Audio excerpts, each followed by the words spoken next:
Okay. Hello, everybody. My name is Linda Groff. I live in Los Angeles, California. I'm a retired professor for California State University and a longtime IPRA member.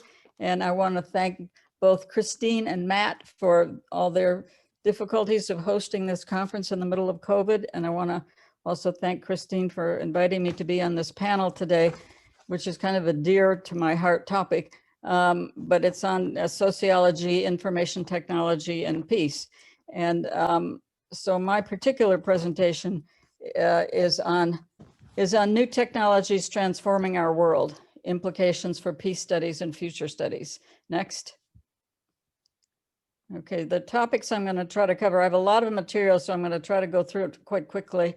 And it's going to be a provocative presentation. So I'm going to be drawing a lot, not just on peace studies, but my background also in future studies for many years and some intercultural interfaith work. So I will cover a few characteristics of the futures field, different views of technology, past stages of humanity's evolution, and then where we are today, where I'm arguing, and I think the conference also, that we're moving into a whole new age in human evolution partly because of a whole bunch of new technologies, but a lot of other issues that we're dealing besides COVID, all the earth crises and many other things, and cultures all coming together, and the needed evolution of consciousness and so on. So anyway, and at the end, I'm going to try to look at some evolving views of peace that I've worked on, like 7 evolving views of peace I worked on with my late husband, Paul Smoker. And I've tried to apply that to many different topics, but here I'll look at some further implications of technology for those different aspects of peace. And mostly I'm proposing that, you know, in future studies, people look at the future of anything and everything, and they have more whole systems thinking. But in terms of peace studies, people look at technology, I think, you know, especially weapons systems, in terms of other areas, and now I think some and earth technologies. However, I think that, you know, there's a lot of technologies happening today that futurists look at that I don't think people have dealt with much in peace studies before. So I'm going to be covering a bunch of them. Some of them will be probably quite controversial to some of you, and that's okay. But these are still things that people need to become aware are happening.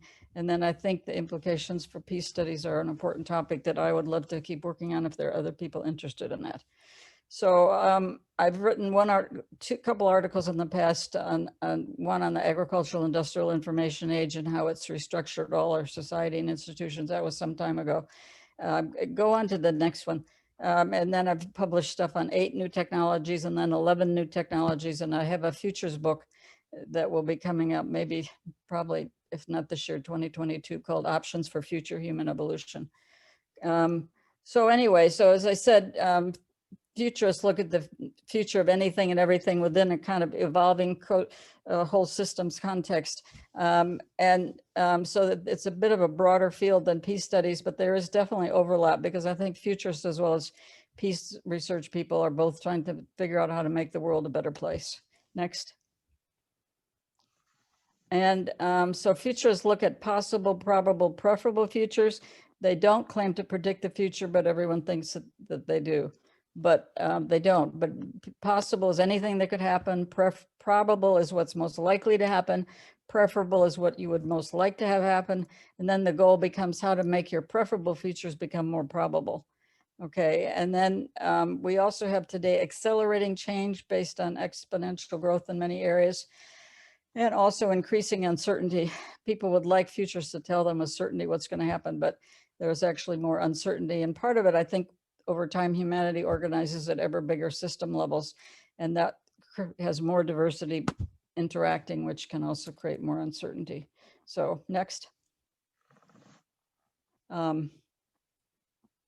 Okay, so in the past, Alvin Toffler is probably one of the more famous futurists who wrote various books, but one is called The Third Wave. He published that way back in 1980, and it posited 3 major technological revolutions bringing in different ages, and that, you know, humanity started with hunting and gathering, and then we moved to the first technological revolution, agriculture, the second, the industrial age, and the third, information age.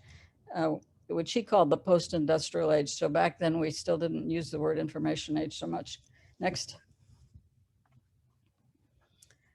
Okay, so in terms of these ages, the hunting and gathering, people were mobile, moving around and decentralized. In the agricultural age, people moved to villages because they realized they could plant a seed and stay in one location. And then that led to the rise of villages and so on. And people worshiped the goddess then too, because it was parallel, the goddess giving birth and the earth giving birth of, from a seed. Then we had later the Industrial Revolution, where people moved to cities to work in factories, and you got mass production.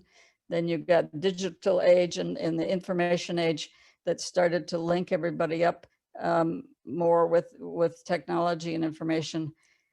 And then now, the next page. So these are all things that we've already had for a while in that kind of order, and different places. People are in different degrees of those different ages.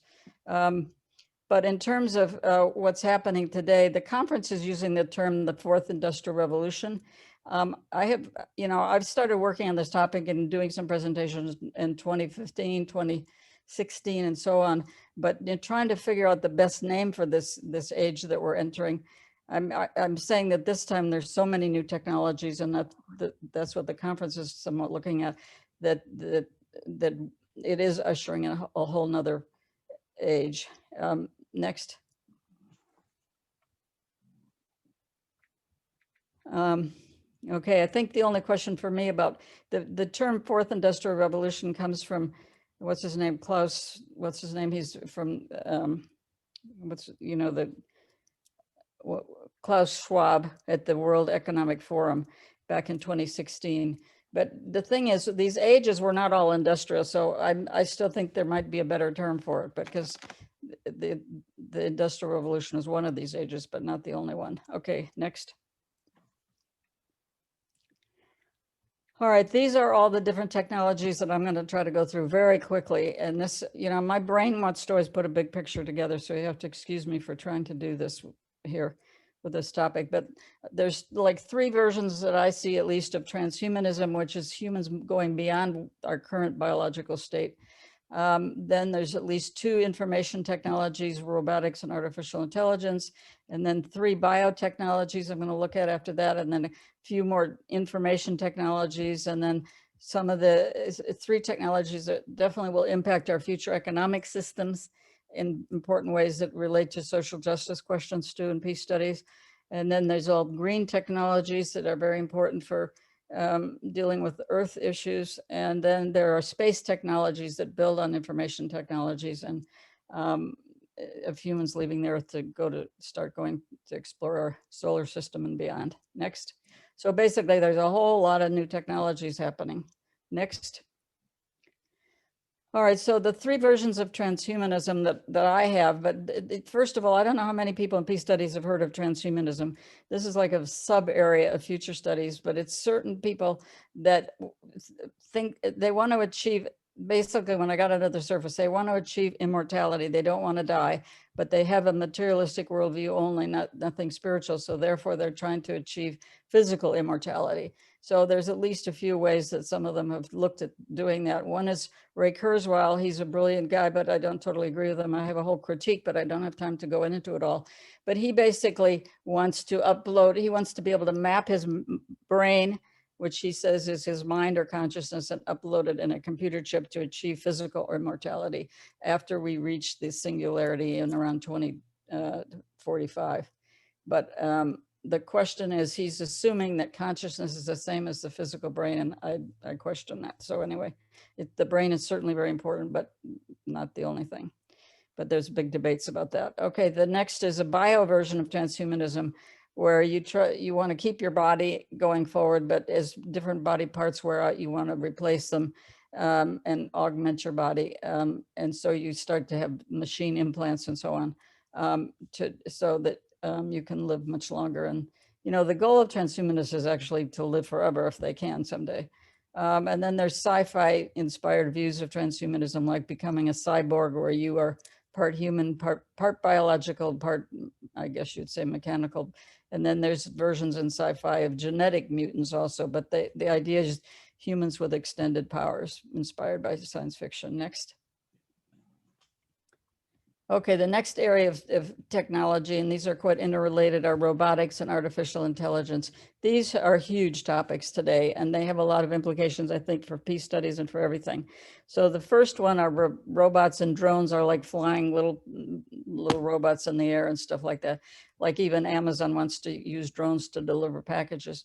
But then the whole question also about human-robot relations, and a robot can be, you know, in the form of a humanoid, like a human body, or an animal body, like there's a robot dogs and so on, or you can be just an arm programmed to do different things on a factory assembly line. The key issue with robotics is increasing automation of production, and whether this is then replacing a lot of blue collar and then white collar jobs, and what it will be the whole debate about jobs in the future. And this is a huge issue, because if you have too many people unemployed, which is happening now more also with COVID, it's creating huge crises where people, normal jobs that they had through no fault of their own, they've lost at the moment. And it's a recipe for disaster for people trying to survive. And also it's kind of a breeding ground, I think, for kinds of some of what we've seen in the US with Trump lately. But anyway, that's a whole nother topic. Anyway, we also have increasing gaps. We have some people, a small, very small percentage of people, extremely wealthy. Some of them are tech titans and so on. But we have, you know, for a lot of people, if you don't have a strong middle class, that also is not good for democracy. And also, there's a lot more people who are homeless and poor today. So we have a lot of inequities that really need to be dealt with. And I'm speaking from US experience, but, you know, I think these are issues in other countries as well. Next. And important implications for peace studies. And then another topic is artificial intelligence. And the big debate here is it going to be an aid for future human evolution or a threat to our future survival? So, you know, information technologies, basically, the big issue is artificial intelligence is getting smarter. And, you know, the fear is that it'll become super intelligent, way beyond human intelligence. And then it might look at us the other issue is, will this super intelligence at some point wake up and become what they call sentient, meaning self-aware. This was portrayed in some science fiction. The film Ex Machina, if anyone saw that, was a good example. But if you're a robot and you wake up and you realize that someone can turn you off, that's like dying. So, you know, then you want to go out and experience life in the world and so on. So anyway, there's huge issues about whether robots should be human slaves, or that wouldn't be very fair to them if they become sentient, and so on and so forth. But also, how are we going to survive? There are different people looking at this: Elon Musk, Bill Gates, Stephen Hawking before he died, and others. And they're all quite worried about this, you know, super intelligence. And there have been artificial intelligence computers that are creating their own language to communicate with each other that humans don't understand. So there's all, you know, so just the idea that humans can program the computers and then they're going to never do anything except what we programmed to do is not, it's more complicated than that today. But there's big debates about whether all this technology, how fast it's moving and so on. And one other issue for peace studies too is the military having autonomous artificial intelligence in situations where you give the artificial intelligence autonomy in a situation where it ends up having to make decisions that weren't programmed into this, were not anticipated before. But there's, you know, dangers with that as well. Next. Okay, these are biotechnologies. One is genetic engineering, where today there's big, you know, there was a debate about cloning humans. Do you want to see a copy of yourself walking around? I don't, but, you know, but there's also, you know, a general human agreement that this is not a good idea at the moment. But there's also a huge thing called CRISPR-Cas9 gene editing. And it's taken different forms, but it has the potential to go in and splice out a defective gene and splice in something else. And it could help a lot of people that have certain genetic diseases and so on.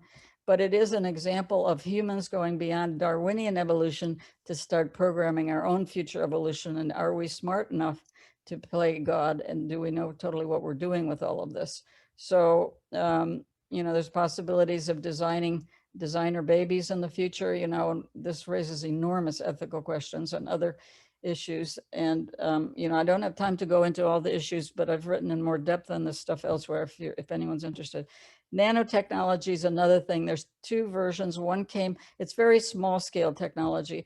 And Eric Drexler wrote a book, one of his earlier one called Engines of Creation, where he talked about the possibility in the future that we still don't have, where you could go in and manipulate the atomic structure within molecules and so on, and you could actually create anything that's in scarce supply by being able to do this. There's another version of it that is happening, like the U.S. National Nanotech Initiative, which is just very small scale things, and a lot of that is happening. Eric Drexler's hasn't happened yet, but it's would be very revolutionary if it happened. And next. The third one is synthetic biology, which I'm just starting to look into, but this is engineering principles applied to biology. So to redesign biology of any organism or cell or whatever. So that's another thing that people are talking about today. Next. So three more information technologies that are happening today is the future of the internet, virtual reality, and augmented reality, and also 3D, 4D printing. So next.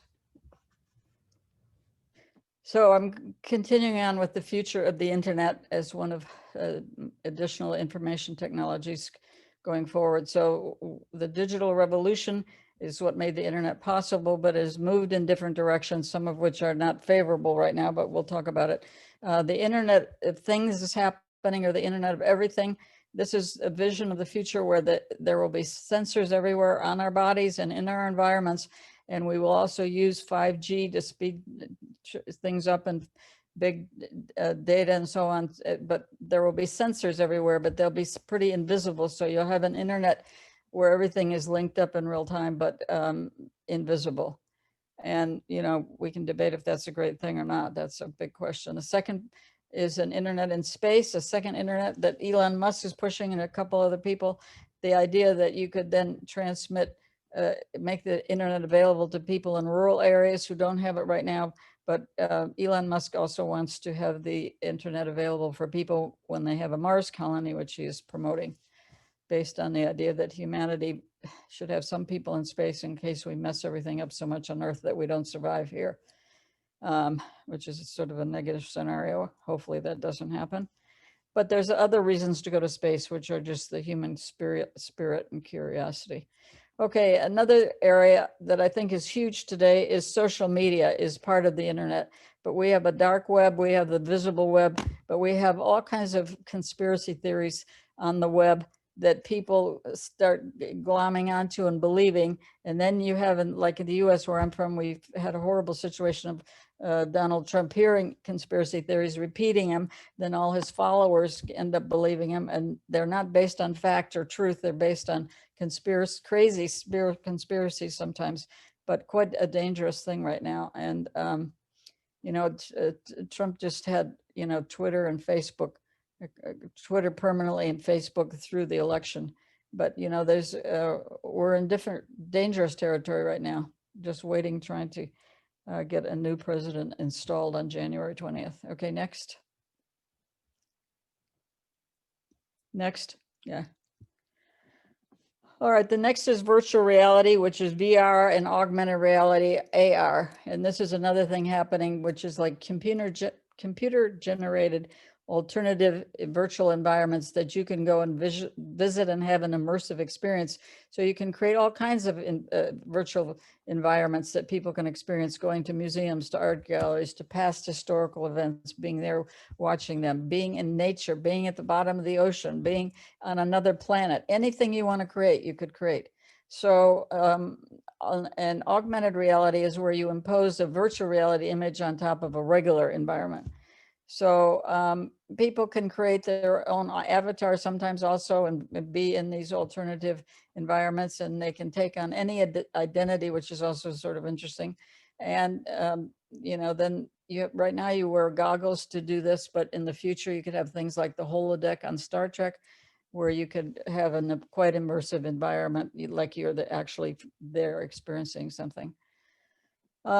So the dangers, you know, and maybe someone could create alternative peaceful communities to experience on as virtual reality, and then people could experience what it's like and how it works. But people can also, maybe the danger is some people get into these alternative realities so much that they don't have relationship with regular reality anymore. And the big ultimate question, of course, is what is reality anyway, raised by all this. Next. Okay, another one is 3D, 4D printing, which is happening. And 3D printing is where you print, it's also called additive printing or manufacturing, where it's decentralized, it's lower cost, so it has a lot of advantages to put printing of anything in the hands of people at the grassroots. And you print things layer by layer with more and more different kinds of materials, plastics, metals, ceramics, even food, I guess. But so you can supposedly print whole buildings that way. But another implication for peace studies is people have also printed a gun without any metal in it, so it couldn't be detected if you were carrying it, but because there's no metal. So there's, I think with a lot of technologies, there's both positive and negative implications depending on who's using them. I think I forgot to say, by the way, there's 3 views of technology. Somehow that didn't show up earlier. But there's a negative view that technology is the source of all our problems. There's a positive view that it'll solve all our problems. But a third view, which I tend to favor, is that it really is an extension of ourselves. It allows us to do more than we could without it, but whether it's for good or ill depends on the intentions of the people using it. So that's quite important. Okay, then, if you could, print everything locally, I don't know, this would help more people get their needs met, but, maybe people might get too materialistic, I don't know. So having more guns around or whatever, I mean, you would hope that people use this to print things that will help make the world a better place, but that could be true or not. Okay, next.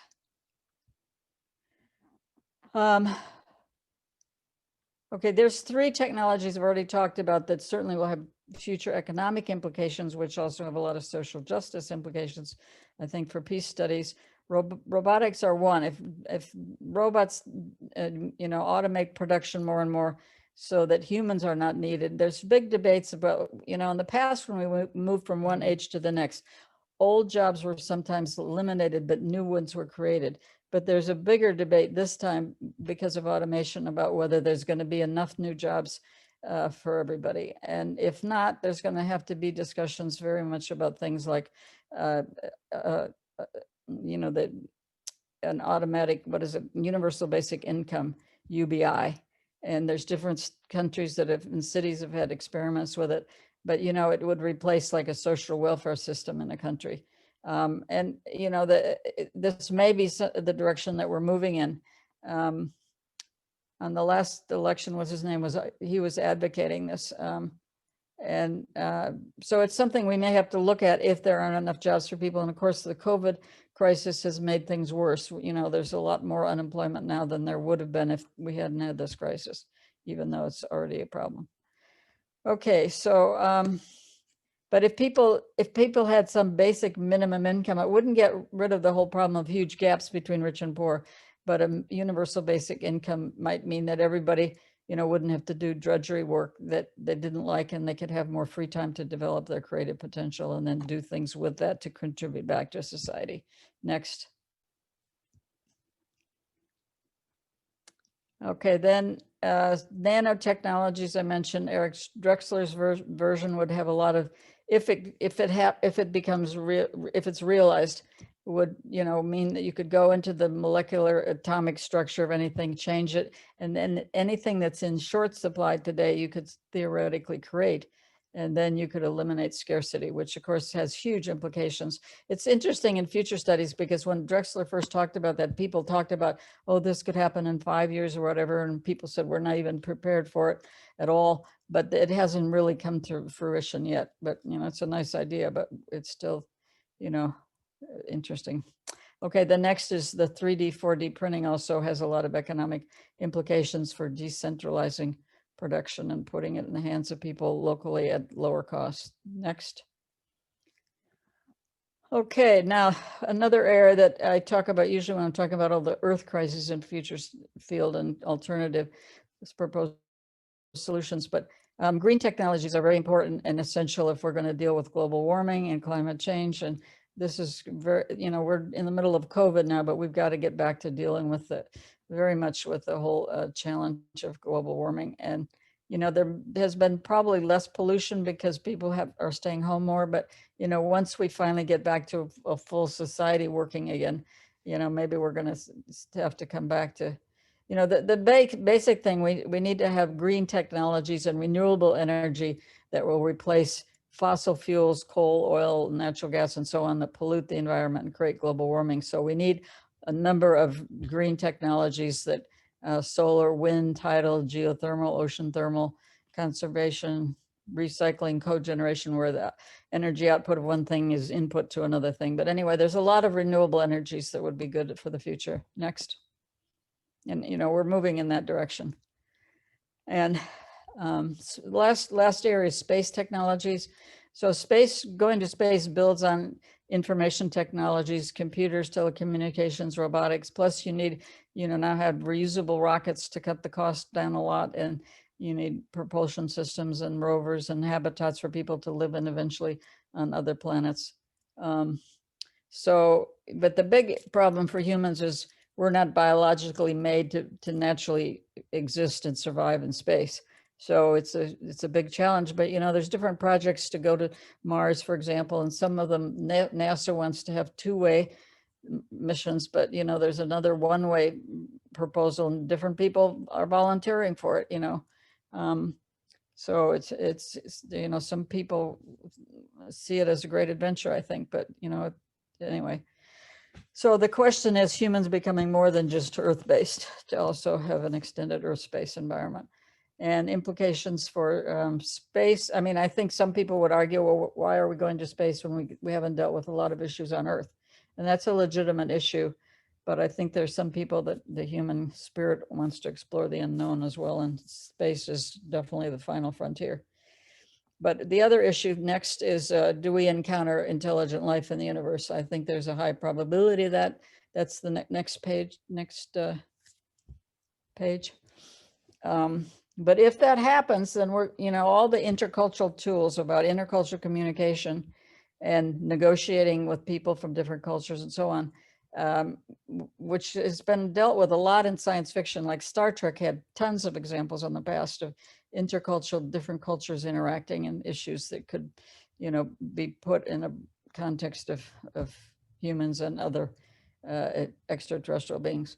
So anyway, I know in the past in the US, if you talk about this, people think you're crazy, but there's already been, the Navy's released pictures of ships that are doing things that our technology can't do. So there's, we should just stay open and tuned. I mean, there's various people looking for signs of life in the universe. And some people think that there's been visitations here before, but in any case, if, the last thing I will say here that's very interesting, relevant to peace studies, is if there's other life in the universe and you have billions of galaxies with billions of stars in every galaxy around which planets, exoplanets are circling, then the probability to me that we're the only life seems like the height of hubris, I mean, it would seem to me that there must be some other life in the universe. But anyway, if you hypothesize that if there is life in the universe, that and we don't know how much and so on, but that there are civilizations perhaps at different levels of development, but you can hypothesize that if any civilization in the universe reaches the point of becoming a technological civilization that is able to start leaving its home planet, then the key critical thing is going to be whether they have mastered their own aggressiveness and whether they can, or whether different fractions within that civilization turn on each other, and then they could end up destroying each other and never get out to become a spacefaring civilization. Okay, next, but that's kind of where we are on Earth right now. Next. Okay, so the basic conclusions on all these technologies are that there are many new technologies. We're entering a whole new age. Nobody totally knows the full characteristics of what this is going to look like. Technology is one of the things driving this, but also Earth crises and lots of things. And so we're in a period of massive change on the planet. And it's a basic futures principle, I think, that if you can better understand change, you can at least see more opportunities in change and try create more positive futures, that will be more beneficial to more people. So that's hopefully what we try to do. Next. But the challenge is doing that with so much change happening too. Okay, then I'm going to try to look at just some implications for 7 evolving aspects of peace from peace studies. Next. This is something that my late husband, Paul Smoker, and I worked on. And you can just see over time that the more and more system levels are involved, and you go across the top. And I'm just going to go through each one and mention any possible tech implications and social from that. And then I'll be wrapping up. Next. So each of these types of peace builds on each other too, and then finally becomes a kind of holistic view, integrated view of peace for the 21st century, if we could ever deal with all these aspects. Okay, next. So this is a broader view of different aspects of peace that have evolved over time within peace studies. First, peace is absence of war. And I would just say, in addition to all the traditional nuclear and conventional technologies and chemical, biological, and all those things that we've tried to deal with, and I won't go into how that's been done, that's topics in itself, but I think cyber technology is becoming, and cyber warfare and is an issue definitely now much more on the horizon with information technology. And the US has had a lot of government agencies and companies that have been hacked recently, and no one knows yet how far that's gone. But anyway, people might even have cyber warfare instead of traditional warfare, so maybe not so many people would die, but it's still kind of crazy. Okay, next. I think there's other issues too about face recognition technology and so on. Okay, next, peace is supporting international institutions to solve problems and keep the peace. And on this one, we have, all the internet technologies that connect people are important, plus things like Zoom is very important today. I mean, we're doing Zoom right now for this session, and everybody relies on that to stay connected during COVID. But at least it's a good thing that it exists, that it's another way people can try to stay connected. But I think a huge problem today too, as I said, is proliferation of all these conspiracy theories as well. Much more, I think, on the right at the moment, maybe some on the left, but much more on the right. But when they're not based on any facts or anything, then and people can support these conspiracies, which creates a big problem. Okay, next. The next is, Galtung talked about eliminating not just physical war and physical violence, but structural violence, where people suffer indirectly because the system doesn't meet their needs when it basically could. So, so issues on that right now is the fact that some people are very wealthy, but a lot of people, the middle class is squeezed more. There's more homeless and poor people. These are huge economic issues with huge sociological implications. And I think society has to start dealing with these more. I mean, I'm speaking especially from my own experience right now in the US, but things are terribly out of balance. And that's unhealthy for peace. Okay, next. And the fourth type of peace is gender peace, which said we needed not just get rid of physical and structural violence on larger system levels like Galtung, but also bring it down to our communities and families and so on. So that, if you can't create jobs and education, jobs and opportunities for women, and this, the gender piece is also for all minorities in any society. And so on this aspect of peace, it includes now certainly LGBTQ and so on, and multiple, identities. As I said, it's interesting. You can create an avatar with technology and go online and represent yourself with any identity, which is kind of like what's happening in society broadly today, where you have more different identities. But the key thing about this type of piece is it's for everyone to have a chance for some education and jobs if they want and so on. That it shouldn't just be some elite that gets all the benefits. Okay, next.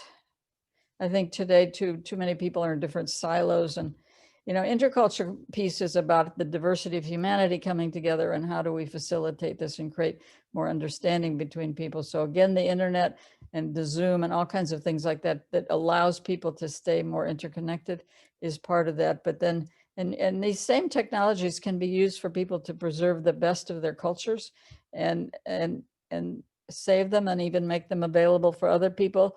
The other problem is you could create more homogenization as people all interact with each other. So that's this global local dichotomy is something that's always playing off against each other, I think. And, you know, we're in an interconnected world more and more all the time, but we want to preserve local cultures and the best of what all different diversity of humanity has created over time. And so that can be preserved.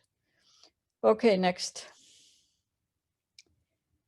Peace is Gaia Peace means if humans can make peace with each other and the diversity of humanity, then can we also make peace with the earth, which today is in huge crises because of global warming and many species becoming extinct because humans are taking over more and more of the earth today. And so we need all the green technologies to help with this, and to recognize also the impact that we're part of nature, not separate from it. And we need to become caretakers of earth and other species if they're going to also be able to survive. So this is also a huge topic today. Next. And the last is peace as inner peace. And this one I said, I kind of concluded that besides these physical technologies that I've gone through a whole bunch of them that are, you know, in process of happening today, there's also inner peace technologies, which are distinctly human things like prayer, meditation, and tapping your, you know, trusting your intuition. They like ask the universe, how does this relate to that? And then wait till some answer pops in, which is your intuition, which is a source of human creativity and innovation. It's something we all need in every area of life that we're in.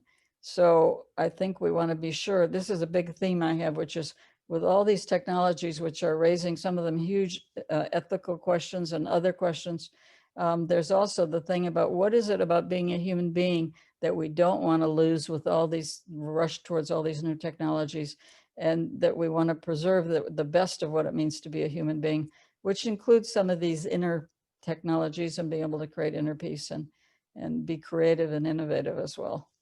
Okay, next. So we have to keep some balance in our life. Okay, and when everything's changing outside, we need to sometimes withdraw and have some quiet time within to go within. Okay, my final conclusions on all of this fourth industrial revolution and what other names you have for it are that, you know, peace studies is a field that hasn't looked at all these technologies before, but they are impacting, you know, in the past, you know, I've argued that when you switch from one age to the next, all of your societal, you know, your jobs get restructured, but also all your societal institutions and even people's thinking.